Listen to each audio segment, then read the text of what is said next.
mean, honestly, when you think about it, I really could end the video right now and it just started. That's how fly this wig is, y'all. And you will not believe how easy it was to style. Honey, this wig is blessed on top of blessed. And you can do this with any curly wig, y'all. So come on in, get your notepad. I'm going to show you how to style your curly wigs. Easy breezy. Let me just, while you guys look at that. Ooh, child, the lace just hit me in the face. It's ready to be taken to the place. Yeah, that's the first step right there. And it's pre-cut for you, big baby. Come on now. They doing the work for you. Turn to your neighbor and say for ya. Huh? Anyway, let me tell you about this wig. So this is from Westkiss, as you just saw. This is their curly wig. It's human hair. I chose the 5x7 closure. It's a ready-to-go glueless wig, okay? Pre-plucked, pre-cut, all of the things. I have 18 inches. They have different lengths. They also have different lace sizes, you guys. If you prefer 13x4, closer to like ear-to-ear lace, get it. If you prefer 4x7, which is a little bit smaller than this particular closure, get it. Get whichever one works best for you. Here's the thing. Closures are way easier to work with than frontals because basically what you're probably thinking, it's less lace. Okay, less lace means less lace to tint. If you do need to trim a little bit more of that lace in the front, you don't have to go ear to ear. Also, I don't know if you guys know this, but when you have ear to ear lace, it's great for parting space, but it's really hard. Or I won't say really hard. Let me dial it back a little bit. I was about to get a little intense. Not really hard, but it is harder to wear a 13x6 frontal glueless than it is a closure. It's almost really easy to wear a closure wig glueless because the fit is so snug. The more lace you have from ear to ear, the wider that front part is. And I know some of y'all need all that space because y'all got domologies in the front, that 5 head like I do. You know, the 5 head. But it depends on your how it all comes together. Cause see, the rest of my head is a P head. I just got that 5 head in the front, so I can still, I can still finagle. But some of y'all got the 5 head, and it your whole entire dome is blessed and highly favored. So you might not like closure wigs. Okay, I'm just telling you, if you need room all around, then you might want to get that 13x4. I'm just saying, I'm not. Hey, we all blessed in the city and in the field. I'm just telling you, okay? If you want a real snug, you got a pea head like me, honey. That closure is gonna work for ya. It's gonna work for you even if you're large and in charge, but it's levels to it. So I'm just letting you know, okay? There's levels to it. Closures are generally a little bit more snug. So it's cool that this particular wig comes in different lace sizing options, okay?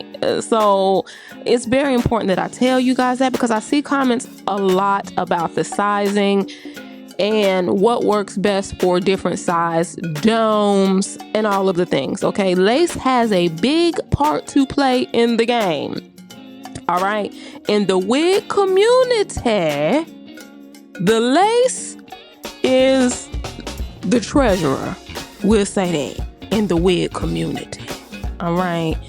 We'll put it like that. Now, let me tell you this. I tell you this all the time. If you don't have this brush by Heat Free Hair, you don't really want to pop the curls on your curly wigs. You think you do. You don't. Cause honey, look at that. Look. I ain't lying. Wait till I turn around. Wait till I turn around on you so you can see the back, how it's doing. Look at that. Look at that. Baby, I ain't gotta slip in. This is my favorite curly brush. Okay? You guys, the link to all of this stuff is going to be in the description box. Okay? This is my go-to duo. When I am popping the curls on these wigs, I'm going to use that Miche gel to foam, because that's all I have to use. That's it. That's all. It's complete all in itself, you guys. And I'm going to pair it with that curl brush. Yeah. You see what's happening? You see what's happening now? All this little twirly stuff, that's just extra. You know I'm ignorant on top of ignorant. Y'all know that, okay? Don't come over here brand new. And if you are brand new, hey, welcome. Consider hitting that subscribe button. But yeah, I just do this because, you know, I like random little coils in the finished look. That's why. If it doesn't matter to you, then guess what? You don't even have to do this, Chad. You really don't. You can diffuse from this point, or you can let air dry. So I attempted to let it air dry. You know, I vacuumed and all the things, and I'm just, you know, doing errands around the house. But I got sick of letting it air dry, so I did end up putting a little bit of heat to it, okay? I ain't gonna lie, I did end up putting it. But I love air drying. Anytime you want this to be for real, y'all, do this on your mannequin head, all of this right here, and just let the wig sit on your wig block for like 2 days until it's snap dry. You hear me? Snap dry. I don't even know what that means. I just made that up. When it's snap dry, then you can apply, okay? And then you start to fluff, okay? It makes a difference. So just say if you want the wig to be ready on Saturday, do all this stuff on Thursday. Huh? You see the math with it? I be telling y'all, it's wigonometry to this. You think it's not. It's wigonometry to this. Okay? So I didn't have to melt it, but the lace looked really good. And you know when it looks good to me glueless, I have to melt it. And when it's this easy, y'all. Because again, closure, hello, I don't have to go ear to ear. Just a little bit spray, bam, I'm on the way. So here, I'm just cleaning up that part. Y'all have seen this stuff plenty of times before, but I asked you guys, do you still want to see the process on every video? And y'all was like, ma'am, yes, ma'am. So, bam, here you are. So don't be in the comments talking about, girl, we know what it is when you clean up the parts. Because y'all told me. You remember y'all had told me to keep putting it in there. So I'm going to keep putting it in there. And y'all got to watch. Don't get sick of it and be like, oh, I seen this. Let me click off. Because y'all told me that. So I'm listening because y'all had said that to me.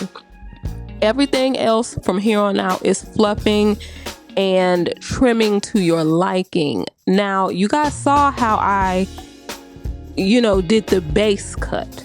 It's very easy, y'all. It's base framing. It gives like side bang action. It gives dimension to the wig. If the wind blows, it's still gonna be fly. You know what I'm saying? It's just a matter of my personal taste. So you don't have to do in any of this, like the little snips and the face framing and all that stuff. You do not have to do it. Some people like their wigs to be one length. And honey, if you like that, that's even better. You would have been through. Honey. And on your way to the post office to get your stamps. You would have been through. So, yeah, but y'all know. Yeah, I'm gonna go ahead and snip a little bit. Y'all be sick of me and my scissors sometime, honey. I'm gonna get to it. Huh? I'm gonna get to it every time. You can almost count on it. All right? Snip, snip here and a snip, snip there. Huh? You understand? Y'all look at that though.